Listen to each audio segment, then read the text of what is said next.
Alors, avec notre partenaire Fabrice Allégoët d'Osez vos droits, Bonjour. bonjour, nous allons parler des sanctions, du panorama des sanctions dans l'entreprise. Donc on connaît le blâme, l'avertissement, etc.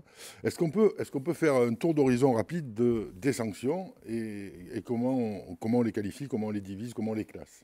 Oui, on peut faire deux catégories, les sanctions mineures, les sanctions majeures. Alors les sanctions mineures sont des sanctions qui, par leur nature, n'altèrent pas la continuité du travail et n'altèrent pas la rémunération, la qualification, en tout cas tout ce qui est sujet à l'application même du contrat de travail. Donc elles sont assez importantes parce que, mine de rien, quand vous recevez par exemple un avertissement, ça fait jamais plaisir, sanction mineure, mais ça n'a pas de conséquences dramatiques. Par contre, une sanction majeure, comme par exemple une mise à pied à titre disciplinaire, la conséquence directe, c'est d'abord la suspension de votre contrat de travail, mais c'est aussi une absence de rémunération pendant toute la durée de cette mise à pied.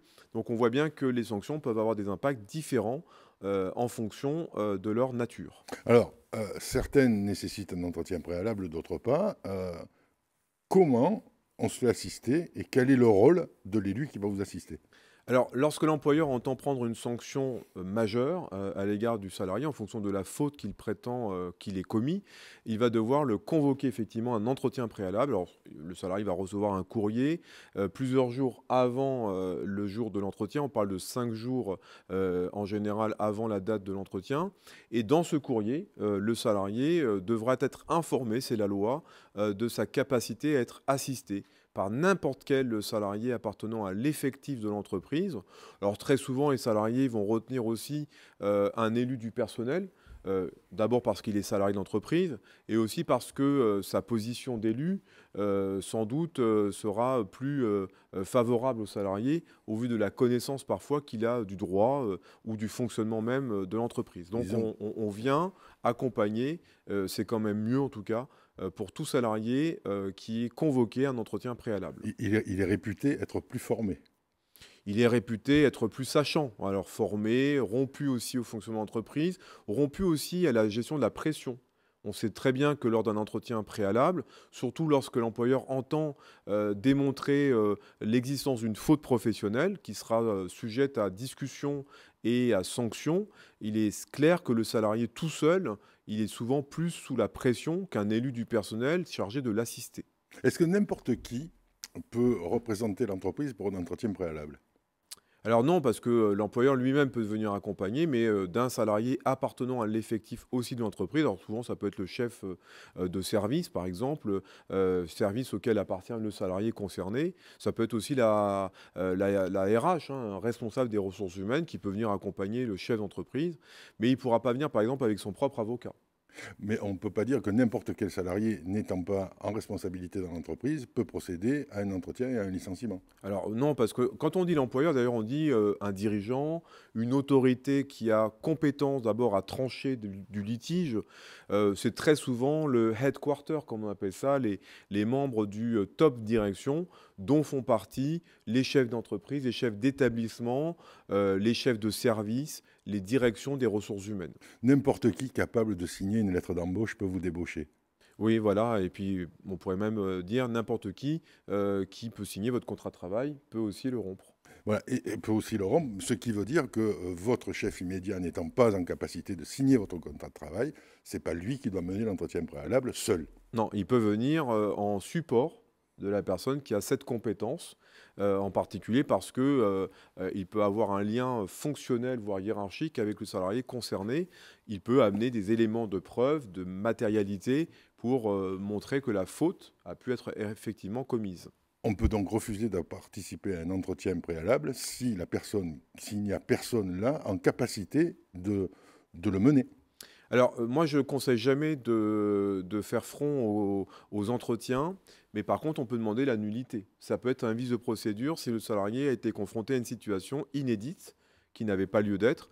Il pourra démontrer qu'en fait, c'était une parodie et qu'en tout cas, ses droits ont été parfaitement violés.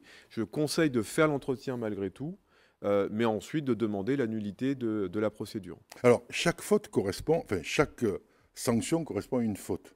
On ne peut pas licencier quelqu'un pour faute lourde si c'est en fait juste sanctionnable d'un avertissement. Exactement. En fait, l'employeur est tenu par ce qu'on appelle une échelle de sanctions disciplinaires, qu'on va d'ailleurs retrouver dans le règlement intérieur de l'entreprise, car toute sanction disciplinaire doit avoir été préalablement intégrée au règlement intérieur de l'entreprise, sinon ça peut aussi enjoindre une faute de procédure. Et effectivement, lors de l'entretien, qu'est-ce qui se joue? La présentation des griefs. On doit démontrer quelle est la nature et les conséquences de cette nature de la faute commise, pour peu d'ailleurs qu'elle ait été commise, hein, parce que c'est pas parce qu'on est à un entretien qu'au contraire, qu'on peut déjà définir que vous êtes fautif, hein. Il faudra que l'employeur le démontre. Le salarié a le droit de se défendre durant l'entretien, donc il pourra aussi démontrer que les faits qu'on lui reproche ne sont pas fondés. Mais si à la fin les faits sont vérifiés, sont fondés, il faudra qu'ils soient proportionnels, hein. Il faudra que la sanction soit proportionnelle au grief retenu contre le salarié. Alors l'insuffisance professionnelle qui est souvent, souvent mise en place Brandi par les employeurs. Ouais, brandi par les employeurs ne constitue pas une faute lourde. Non, surtout pas. Et puis même parfois, ça ne constitue pas une faute tout court. L'insuffisance professionnelle est brandie, voire souvent retenue par les employeurs pour se défaire d'un salarié dont on considère que le niveau de compétence n'est plus atteint, sauf qu'on oublie que l'employeur doit démontrer qu'il a déjà tout mis en œuvre pour justement relever ce niveau de compétence. Et en particulier par ses obligations d'adaptation au poste de travail, ses obligations de formation, ses obligations d'encadrement, de management. Donc quand un salarié n'est plus productif au niveau duquel on pourrait lui l'attendre, il ne s'agit pas de le virer. Il s'agit au contraire de l'encourager par des moyens d'accompagnement, de formation, de réadaptation. Voilà. Et il se pourrait qu'à la fin, si l'employeur a épuisé toutes ses cartouches, il demande la rupture au titre de ce qu'on appellerait une cause réelle et sérieuse. On est très loin de la faute et on est très loin de la faute lourde. Alors, quelle différence faites-vous entre la faute grave et la faute lourde? Alors c'est surtout sur le plan pénal, la faute grave, bon, de toute façon, ça rend déjà impossible le maintien dans l'emploi, c'est instantané. Si on retient en tout cas cette qualification, ça veut dire qu'il n'y a pas de préavis, hein. Vous êtes exclu de l'entreprise manu militari, et surtout vous perdez le bénéfice de vos indemnités de licenciement prévues soit par la loi, soit par votre convention collective. Et lorsqu'on ajoute le qualificatif de lourd à la faute grave, finalement, qui est un modèle d'aggravation, ça veut dire qu'on est exposé pour le salarié à des poursuites complémentaires qu'on appelle les poursuites pénales. Alors, attention, ceci pour vous dire que si on vous licencie pour faute grave alors que ce n'était pas le cas, vous pouvez avoir un recours. Et oui, on peut aller au prud'homme, hein, pour le salarié. Alors, si le licenciement a déjà été consommé, on va au prud'homme et on démontre en fait qu'il y a une disproportion entre la nature de la faute, parce qu'il peut y avoir une faute, mais il peut y avoir une faute qui ne justifiait pas d'un licenciement pour faute grave. Et donc, on va montrer qu'il y a une disproportion, qu'on a retenu à votre égard un niveau de sanction disproportionné, qui est amputatoire, je l'ai dit. Quand vous êtes licencié pour faute grave, vous n'avez pas eu le paiement de votre préavis. Pour certains salariés, ça peut être 3 mois.